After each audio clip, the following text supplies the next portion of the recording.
Agora, estamos a entrada da Ría da Arousa.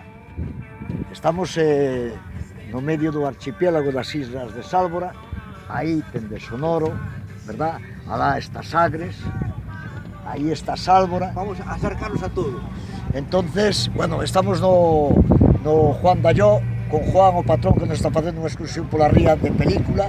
O tiempo acompaña e estamos tamén aquí con un grupo de amigos que estamos vendo que, ademais da Galicia de playa, que son fantásticas, de categoría, pois hai tamén unha Galicia máis alá da playa, que son as illas. É unha das rías que máis islas ten no noso país, é a Ría da Arousa. E tamén estamos falando de que fai pouco máis de 2000 anos este é o camiño que fai o apóstolo Santiago desde Gaza, en Palestina, a que hoxe conocemos como Padrón ou Illa Felipe. Entonces, bueno, tamén é unha ruta de peregrinación moi pouco coñecida,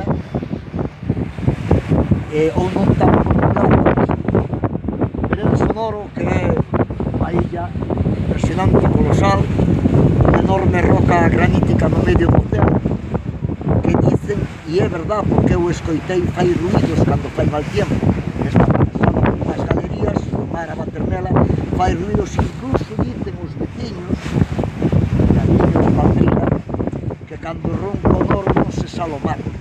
Ou algúns dicen tamén que era o refuxio que tiña a Santa Compaña para meterse fora da maldad dos humanos. Alá ao fondo,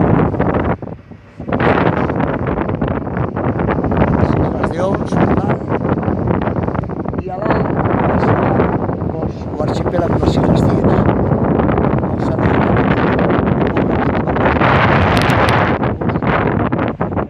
Etcétera, que vale a pena perderse un día por aquí. E ao fondo xa temos o embarcadero, o Pazo de Sálvora que ten historia, é unha das illas, verdade, que xa desde tiempos memoriales dice que é un cabaleiro, os habitantes de Sálvora, o cabaleiro é unha sirena, ten un fillo, se dai salen conhecidos como os marinos. Falaremos e de acontecimientos dramáticos que ocorridos. Porque xa vamos de depois xa seguiremos contando un pouco da historia das illas da Ría da Arousa. Ala, ata logo.